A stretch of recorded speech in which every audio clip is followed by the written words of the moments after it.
जम्मू कश्मीर के शासन प्रशासन में सुधार का क्रम जारी है और इसी कड़ी में लोकसभा में 2 संशोधन विधेयकों का पारित होना सुखद व स्वागत योग्य है।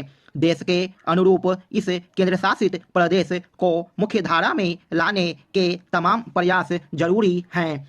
जम्मू एवं कश्मीर पुनर्गठन संशोधन विधेयक के पारित होने से इस क्षेत्र के प्रतिनिधित्व में विस्तार होगा।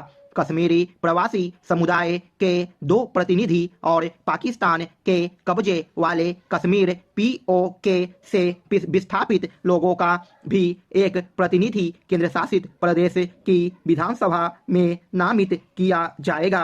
यह बात छिपी नहीं कि विगत वर्षों में बड़ी संख्या में लोग जम्मू कश्मीर से पलायन करने को मजबूर हुए। यह संख्या 1 से 3 लाख तक बताई जाती है।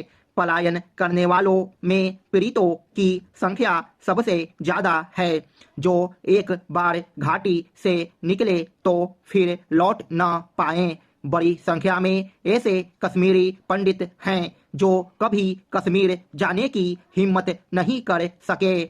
ऐसे लोगों के बीच से जब प्रतिनिधि विधानसभा के लिए नामित होंगे तो जाहिर है वंचितों शोषितों को एक आधिकारिक आवाज मिलेगी।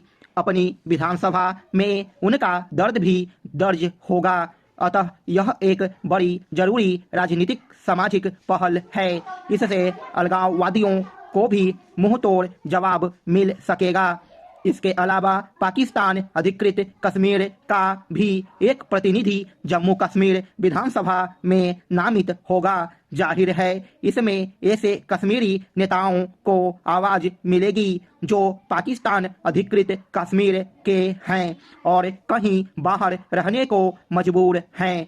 पाक अधिकृत कश्मीर को वापस लेने के संकल्प के मद्देनजर यह पहल महत्वपूर्ण। वास्तव में विधानसभा में कश्मीरी पंडितों और पाक अधिकृत क्षेत्र के कश्मीरियों की आवाज के बिना जम्मू कश्मीर की बात पूरी नहीं होती थी। देखने में ये कदम छोटे लग सकते हैं, लेकिन इनका प्रभाव विशेष रूप से घाटी की राजनीति पर पड़ना तय है। अब यह सरकारों पर निर्भर करेगा कि जम्मू कश्मीर की विधानसभा में योग्यतम प्रतिनिधित्व पहुंचे और शांति समाधान की दिशा में काम करें। कोरी राजनीति से अलग कश्मीर के व्यापक हित के बारे में सोचने का समय है। वहां धीरे धीरे सामान्य हो रही स्थितियों को हर प्रकार से सकारात्मक बल देना होगा। आंकड़े गवाह हैं और केंद्रीय गृह मंत्री अमित शाह ने पूरे तथ्यों के साथ लोकसभा में बताया है कि पहले और आज के कश्मीर की जमीनी हकीकत में बहुत बदलाव आया। कश्मीर में जनजीवन जैसे जैसे सामान्य हो रहा है, उससे सरकार की भी उम्मीदें बढ़ रही है। साथ ही जम्मू कश्मीर आरक्षण विधेयक के जरिए कश्मीर में आरक्षण का वही स्वरूप हो जाएगा जो बाकी देश में है।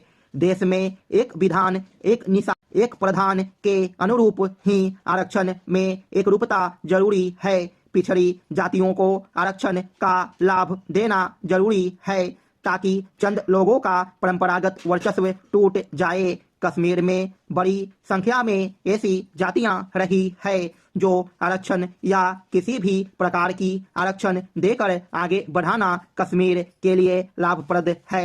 अब पिछड़े गांवों में रहने वाले सामाजिक और शैक्षिक रूप से वंचित लोगों व नियंत्रण रेखा के करीब रहने वालों को भी आरक्षण मिल सकेगा। जाहिर है हम नए विकासशील कश्मीर की ओर बढ़ रहे हैं। भारत ने पिछले 9 वर्ष में बदलाव की ऐसी लहर देखी है जिसे केवल विकास की परिभाषा में सीमित नहीं किया जा सकता। यह आत्मविश्वास, आत्मनिर्भरता और भारत की एक नई पहचान की लहर है जो अब दुनिया की सबसे विशाल महाशक्तियों के तट तक पहुंच चुकी है। इस सफर के एक ऐसे निर्देशक हैं जिनके दूरदर्शी नेतृत्व में यह सिद्ध हो गया है कि लोकतंत्र में एक राष्ट्र का जन्म सिर्फ तब नहीं होता जब वह आजाद होता है, बल्कि तब भी होता है जब वह विकास के नए आयाम हासिल करता है। 26 नवंबर 1949 को जब बाबा साहब आम्बेडकर सहित अन्य विद्वानों ने नागरिकों के अधिकार और कर्तव्यों को जीवित रखने के लिए देश को संविधान सौंपा, तब उनकी एक ही सोच थी कि यह स्वतंत्र भारत सबके लिए समान हो।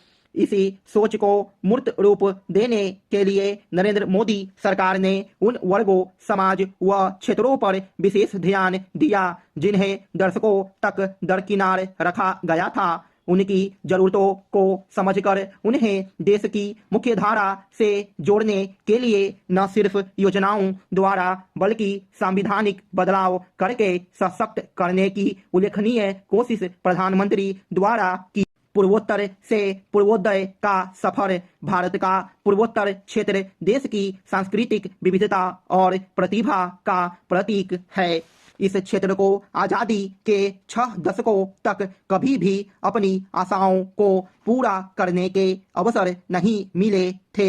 पुरानी सरकारों की नाकाम नीतियों से पूर्वोत्तर और वहां के लोगों को देश में हो रहे विकास से वंचित रखा गया था। वर्ष 2014 में प्रधानमंत्री पद संभालने के बाद से ही नरेंद्र मोदी ने इस क्षेत्र को उसके वास्तविक रूप में पहचान दिलाने का संकल्प लिया। इसके चलते पिछले 9 वर्ष में 7 नए हवाई अड्डों का निर्माण हुआ और 4016 किलोमीटर की सड़क परियोजना